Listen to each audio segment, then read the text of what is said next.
9 رکعت تک ہم نے دیکھی. اب وطر کی جو ہے ادائیگی کا طریقہ کیا ہوگا، اس کو کیسے ادا کیا جائے گا. ٹھیک، تو وطر کو ادا کرنے کا طریقہ یہ ہے کہ آپ رات میں اٹھیں گے اور تہجد پڑھیں گے. چونکہ یہ نماز وطر کی بات ہو رہی ہے، رات کی نماز کی بات ہو رہی ہے. ٹھیک،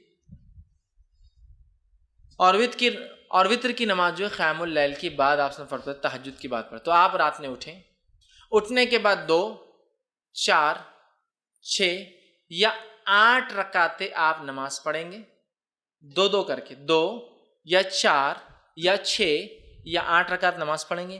ان نمازوں کے بعد 1 یا 3 یا 5 یا 7 یا 9 رکعت وطر پڑھیں گے. ہوگی بات ختم. یہ طریقہ ہے. پہلے آپ تہجد کے لیے اٹھیں گے، تہجد کی نماز پڑھیں گے جو کہ 2 یا 4 یا 6 یا 8 رکعت زیادہ سے زیادہ. یہ پڑھنے کے بعد آپ 1 رکعت یا 3 رکعت یا 5 رکعت یا 7 یا 9 رکعت وطر پڑھیں گے. یہ اس کا پڑھنے کا طریقہ ہے. یاد رکھیے، طریقہ یاد رکھیے، اور یہی یاد رکھیے، درست چیزیں یاد رکھیے کہ ہم جو ہے اس طرح سے اس نماز کو ادا کریں تہجد کے بعد. اب جو سب سے مشہور طریقہ ہے وطر کا وہ 3 رکعتیں ہیں، جو ہمارے پاس بھی چلتا ہے، تو اس کو تھوڑا سا اور ڈیٹیل میں جاتے ہیں. سب سے مشہور طریقہ جو وطر کا ہے وہ 3 والا ہے. وہ کیوں؟ حضرت عائشہ کی وہ روایت یاد کیجئے موطا امام مالک کی کہ نبی اکرم صلی اللہ علیہ وسلم رمضان یا غیر رمضان 11 رکعتوں سے زیادہ نہیں پڑھتے تھے. تو 11 رکعت میں 8 رکعت تہجد کی اور 3 رکعت وطر کی ہے. تو 3 پڑھنا سب سے مشہور طریقہ ہے. اب یہ 3 پڑھنے کا طریقہ کیا ہے؟ اس طریقے سے اس 3 رکعت کو پڑھنے کے 2 طریقے ہیں. میں سمجھ آپ زیادہ کنفیوز نہیں ہو رہے ہیں، ہر چیز کلیئر کرتے ہوئے جا رہے ہیں. 3 رکعتوں کو پڑھنے کے 2 طریقے ہیں. 2 طریقے کیا ہیں؟ 2 سلام سے 3 رکعت یا 1 سلام سے 3 رکعت. تھوڑا اس کو اور وضاحت کرتا ہوں. 2 سلام اور 2 قاعدے سے 3 رکعت یا 1 سلام اور 1 قاعدے سے 3 رکعت. طریقہ بتاتا ہوں. پہلا طریقہ، آپ نماز وطر کے لیے کھڑے ہوئے، آپ نے تکبیر کہی، ہاتھ باندھ لیا. اب آپ نماز پڑھتے ہیں 2 رکعت. 2 رکعت نماز ختم ہونے کے بعد قاعدہ کرتے ہیں. قاعدے کے بعد آپ السلام علیکم ورحمۃ اللہ، السلام علیکم ورحمۃ اللہ کرتے. کتنی رکعت ہوئی؟ 2. پھر 2 کے بعد آپ کھڑے ہوتے 1 رکعت کی نیت سے. پھر آپ رکعت باندھتے اور 1 رکعت پڑھ کے قاعدہ کرتے السلام علیکم ورحمۃ اللہ، السلام علیکم ورحمۃ اللہ. 3 رکعت وطر، 2 سلام اور 2 قاعدے سے. 2 سلام ہے، 2 کے بعد سلام پھیر دیا، مطلب قاعدہ بھی ایک زیادہ ہوا، یہ بھی ہوا. اس کے بعد 1 رکعت پڑھی، 1 قاعدہ کیا اور سلام پھیرا. 2 سلام 2 قاعدے سے. دوسرا طریقہ 1 سلام اور 1 قاعدے سے. پہلا طریقہ سمجھ میں آ گیا؟ 2 رکعت پڑھی، سلام پھیر دیا، پھر کھڑے ہوئے 1 رکعت پڑھی، سلام پھیر دیا. تو قاعدے بھی 2 ہوئے، سلام 2 ہوئے. اب 1 سلام سے اور 1 قاعدے والا طریقہ، آپ نے رکعت باندھی وطر کی، 3 رکعت کی نیت سے آپ کھڑے ہوئے، اللہ اکبر کے ہاتھ باندھا. کنٹینیوسلی 3 رکعت پڑھیں گے. اب 1 ختم ہوئی، دوسری پڑھا آپ نے، دوسری ختم ہوئی، بیٹھیں گے نہیں، اب قاعدے میں کھڑے ہو جائیں گے. تیسری آپ پڑھیں گے. تیسری رکعت کے پڑھنے کے بعد آپ قاعدہ کریں گے اور پھر السلام علیکم ورحمۃ اللہ السلام. 1 قاعدہ اور 1 سلام سے 3 رکعت اور 2 قاعدے 2 سلام سے 3 رکعت. سمجھ میں آ گئی بات؟ کلیئر ہے؟ بہت زیادہ کنفیوژن نہیں. سعودی عرب میں سب سے زیادہ معروف طریقہ وہ پہلا والا ہے. 2 رکعت پڑھتے ہیں، سلام پھیر دیتے ہیں، پھر 1 رکعت پڑھتے ہیں. ہندوستان کے اندر 3 پڑھتے ہیں، لیکن تھوڑا سا مسئلہ ہوتا ہے. ہم 3 رکعت 1 قاعدے اور 1 سلام سے نہیں پڑھتے. 3 رکعت 2 قاعدے 2 سلام، بالکل مغرب کی نماز کے جیسا. آپ کو بولے مغرب کیسا ہے، وطر کو نہیں پڑھنا ہے، تو پھر ایک نیا لاتے ہیں. ہم الگ کر رہے ہیں نا، بیچ میں ہاتھ اٹھاتے نا، تیسری رکعت میں اللہ اکبر بول کے پھر ہاتھ باندھتے. حالانکہ ہر طرف تو رفع دین منسوخ ہو گیا بولتے ہیں یہاں، لیکن ثابت کرتے ہیں. باقی جگہ رفع دین کرو تو منسوخ ہو گیا، غلط ہے، اور یہاں بولتے یہاں ہے. پھر کیسا منسوخ ہوا؟ یہاں تو ہے باقی. تو بہرحال الگ کرنے سے مراد، مغرب سے وطر کو الگ کرنے سے مراد یہ نہیں کہ منمانے طریقے سے الگ کرو. جو بتایا گیا وہ یہ ہے کہ قاعدہ 1 کرو اور 1 سلام سے، یا پھر 2 قاعدے، مطلب پھر 2 رکعت پڑھ کے سلام پھیر دو، پھر 1 رکعت پڑھو. یہ معنی ہے اس کا. لیکن ہمارے پاس علم کم اور تعصب زیادہ ہوتا ہے. تعصب مطلب کیا؟ ارے فیض میں ایسا بولتی ہے، ان کا مسلک تو الگ ہی دکھ رہا، کچھ اپنے سے ہٹ کے طریقہ بتا رہے. میرے بھائی یہ علم ہے، دس از نالج. علم کو ہم کو حاصل کرنا ہے. بہت ساری بات ہم کو نالج نہیں ہوتا کسی چیز کا، تو اس کا مطلب یہ نہیں کہ ہمارا مسلک الگ ہے، ہم بھٹک گئے، بلکہ ہماری کمزوری تھی، ہماری جہالت تھی کہ ہم نے علم حاصل نہیں کیا. ٹھیک ہے؟ تو لہٰذا 3 رکعت کے دونوں طریقے میں نے آپ کو بتا دیے اور دونوں سنت سے ثابت ہے. لیکن تیسری رکعت میں کھڑے ہو کر سورہ فاتحہ اور وغیرہ پڑھ کر پھر اللہ اکبر کے ہاتھ اٹھا کے پھر سے باندھنا، یہ سنت سے ثابت نہیں ہے. اس تعلق سے آپ سب سے کچھ بھی ثابت نہیں، نہ صحیح نہ ضعیف. خاص طور سے اٹھا کے پھر باندھنا نہ صحیح ثابت ہے نہ ضعیف. لہٰذا میں کہوں گا آپ کو اگر 3 ایک ساتھ پڑھنا ہے تو ایک قاعدے سے پڑھیے. آخری رکعت میں آپ کو کوئی ڈبل سے ہاتھ نہیں اٹھانا ہے بیچ میں. اب پھر وہ دعائے قنوت کیسے کرنا, پھر فرق کیسے کرنا, دعائے قنوت کی طرف میں جا رہا ہوں. پہلے میں طریقے بتانا چاہ رہا تھا. تو ہو گیا 3 وتر کا طریقہ, 2 طریقے 3 وتر کے, یہ میں سمجھتا ہوں واضح ہو گئی. اور نبی اکرم صلی اللہ علیہ وسلم سے بہت ساری حدیثوں میں یہ بات سب, جیسے صحیح مسلم کی اور صحیح بخاری کی روایت متفق علیہ. عبداللہ بن عمر رضی اللہ عنہما فرماتے آپ سب رات کی نماز کو 2 رکعتیں کر کے پڑھتے تھے اور آخر میں 1 رکعت وتر پڑھتے تھے. مطلب 2 2 2 2 2 2 2 مطلب 5 سلام ہو گئے, اس کے بعد آپ کھڑے ہوتے اور 1 پڑھتے ہیں, ٹوٹل ہوئی 11 رکعتیں. ٹھیک ہے, تو یہ طریقہ ہے اور ایک ساتھ پڑھنے کا بھی آپ سے ملتا ہے. اسی طرح رکعت وتر میں کیا قرات کر سکتے ہیں؟ تو رکعت وتر میں سورہ فاتحہ کے بعد آپ کچھ بھی قرات کر سکتے ہیں. اور وتر کی رکعت کی خصوصیت یہ ہے کہ اس میں تیسری رکعت میں بھی آپ کو ضمی سورہ ملانا ہے. دوسری نمازوں میں آپ صرف پہلی 2 رکعتوں میں کرتے ہیں نا, نفل چھوڑ کر, جیسا آپ فرائض وغیرہ میں. اس میں آپ کو جیسا آپ نفل نماز پڑھتے ہیں, ہر رکعت میں آپ کو سورہ فاتحہ کے بعد ضمی سورہ, ہر رکعت میں ملانا ہے, 3 ہو 5 ہو 7 ہو, ہر رکعت میں سورہ فاتحہ و ضمی سورہ ملانا ہے, یاد رکھیے. تو آپ جو آپ کو سہولت ہو سورہ فاتحہ کے بعد آپ وہ ضمی سورہ ملائیں. لیکن اگر کوئی خاص سنت نبی اکرم صلی اللہ علیہ وسلم کیا پڑھتے تھے, تو اگر خاص سنت جاننا ہے تو ابو داؤد, نسائی اور ابن ماجہ کی روایت ہے. نبی اکرم صلی اللہ علیہ وسلم, جس میں حضرت عائشہ فرماتی نبی اکرم صلی اللہ علیہ وسلم تہجد جب پڑھتے, اس کے بعد وتر پڑھتے, تو سورہ فاتحہ کے بعد پہلی رکعت میں سبح اسم ربک الاعلی سورہ اعلیٰ تلاوت کرتے, دوسری رکعت میں قل یا ایھا الکافرون تلاوت کرتے, اور تیسری رکعت میں قل ھو اللہ احد تلاوت کرتے. تو اگر خاص سنت آپ کو فالو کرنا ہے تو سبح اسم ربک الاعلی, ٹھیک ہے, سورہ جو اعلیٰ, اس کے بعد سورہ کافرون, اور اس کے بعد سورہ اخلاص. ٹھیک, ایک روایت میں یہ بھی ملتا ہے کہ نبی اکرم صلی اللہ علیہ وسلم آخری رکعت میں سورہ اخلاص, سورہ فلق اور سورہ ناس تینوں ملا کر پڑھتے تھے. تو آپ چاہیں تو یہ بھی کہیں سورہ فلق, سورہ اخلاص, قل اللہ احد, قل اعوذ برب فلق, قل اعوذ برب الناس, تینوں آپ پڑھتے تھے. یہ روایت بھی ملتی ہے. لیکن اگر آپ کو یہ سب یاد بھی نہیں تو آپ کو جو پڑھنا ہے پڑھیے, اسلام آپ کو روکتا نہیں. پہلی رکعت میں سورہ اخلاص پڑھ لیجیے, دوسری رکعت میں سورہ فلق پڑھیے, تیسری رکعت سورہ ناس, کو مسئلہ نہیں, کیونکہ آپ کو یہ اگر 3 یاد ہے.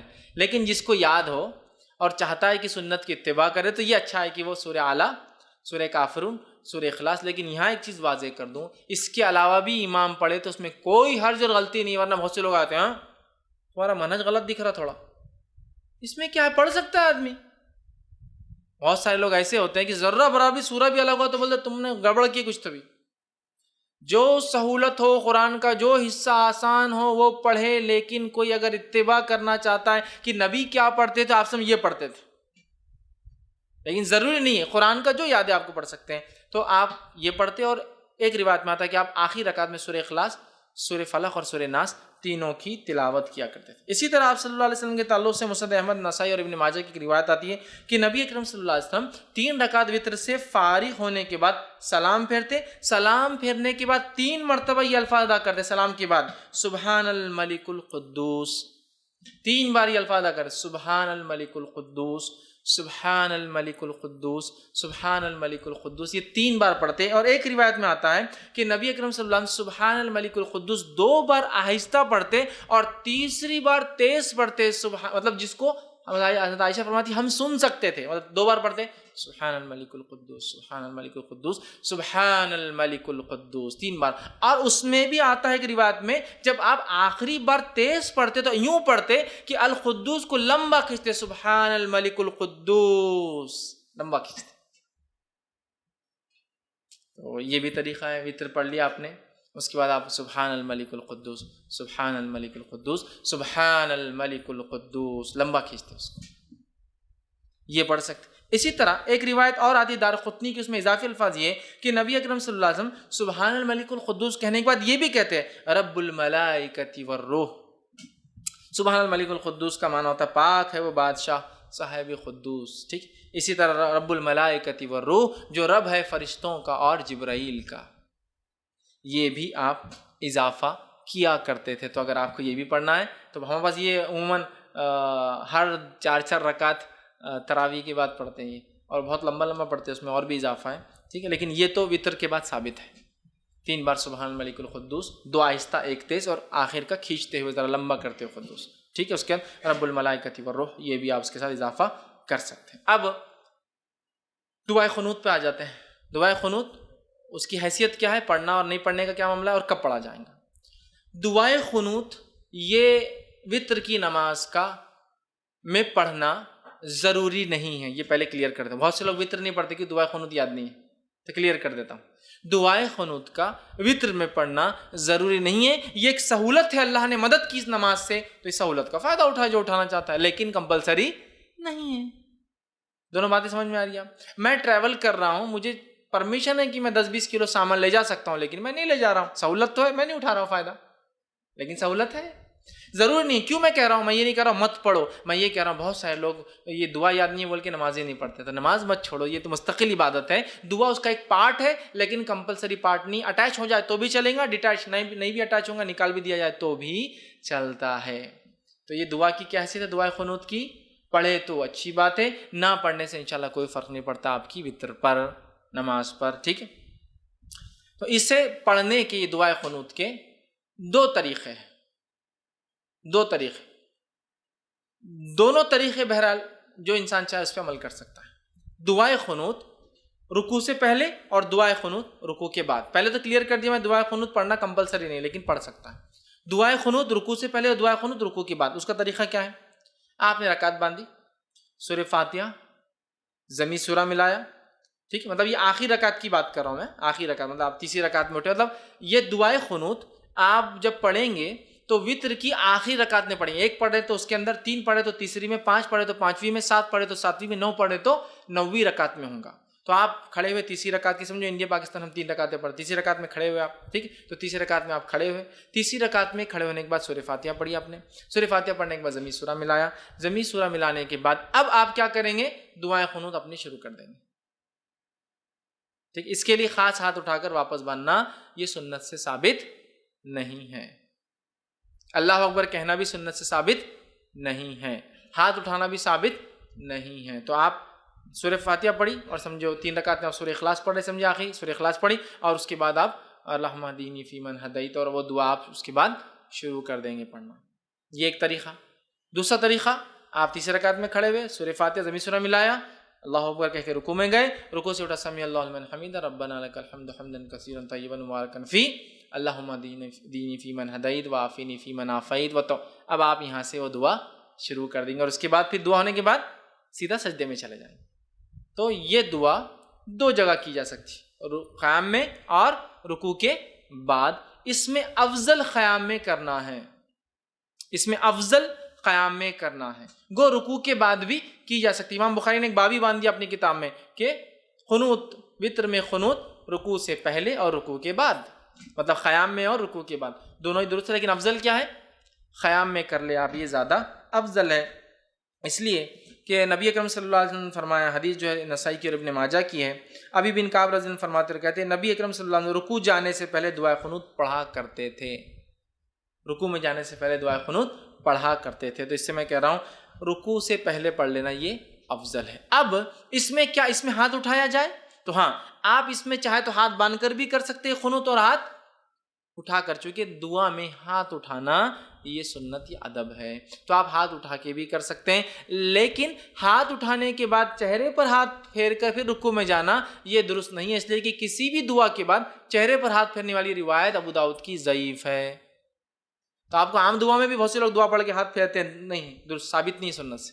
دعا پڑھیے اور چھوڑ دیجیے، دعا ہو چھوڑ دیجیے، بہت سے لوگ ہاتھ پھیرتے ہیں۔ تو اسی طرح دعا میں چونکہ ہاتھ اٹھائے جا سکتے ہیں، تو ابو داؤد کی روایت کے مطلب آپ رات میں بھی ہاتھ اٹھا سکتے ہیں، وتر کے اندر دعا جب کر رہے ہیں آپ سمجھ لیجیے آپ نے قیام کیا، سورہ فاتحہ اور سورہ اخلاص پڑھ لی، اس کے بعد اللہم اہدنی فیمن ہدیت وہ پڑھ لیا، اور پھر سیدھا رکوع میں آپ چلے گئے۔ ہاتھ پھیرنے والی روایت ضعیف ہے، عام حالت میں مت پھیری اور نماز میں بھی مت پھیری ہاتھ کو، ٹھیک ہے، آپ نے ہاتھ چھوڑ دیا، آپ رکوع میں چلے گئے۔ تو یہ تھے قنوت پہلے اور قنوت بعد میں، دونوں بھی ہو سکتا ہے، افضل پہلے ہے لیکن بعد میں بھی پڑھا جا سکتا ہے۔ اسی طرح جو ہے قنوت کے اندر جو ہے کون سی دعائیں پڑھی جائے، ٹھیک ہے، دعائیں قنوت میں جو ہے مطلب اس میں کون سی دعائیں پڑھی جائے، تو یاد رکھیے عموماً جو ہمارے پاس جو دعا چلتی ہے وہ قنوت کے لیے، وہ دعا اس طرح سے ہم لوگ پڑھتے ہیں، اللہم انا نستعینک ونستغفرک، وہ دعا ایک کامن ہے، لیکن جو سنت سے جو زیادہ قریب اور جو ثابت دعا ہے وہ یہ والی دعا ہے جو پڑھنی چاہیے، اللہم اہدنی فیمن ہدیت وعافینی فی من عافیت۔ انشاءاللہ عزیز جو لوگ نیٹ پر اس کو دیکھیں گے دعا آپ کے ویڈیو کے اندر جو ہے بیک گراؤنڈ میں آ جائیں گی، آپ اس پہ سے دیکھ کر یاد کر سکتے ہیں، ٹھیک۔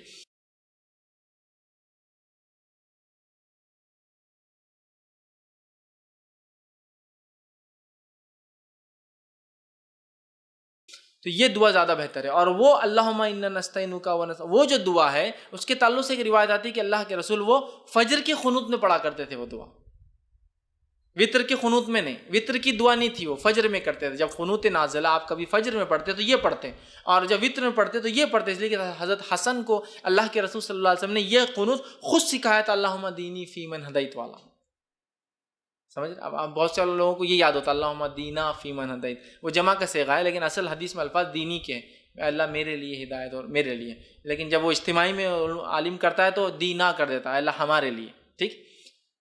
لیکن اصل کے حدیث کے الفاظ تو دینی والا ہی ہے، پورا سنگولر ہی ہے وہ دعا، پلورل میں نہیں ہے وہ دعا جو سکھائی گئی، ٹھیک ہے۔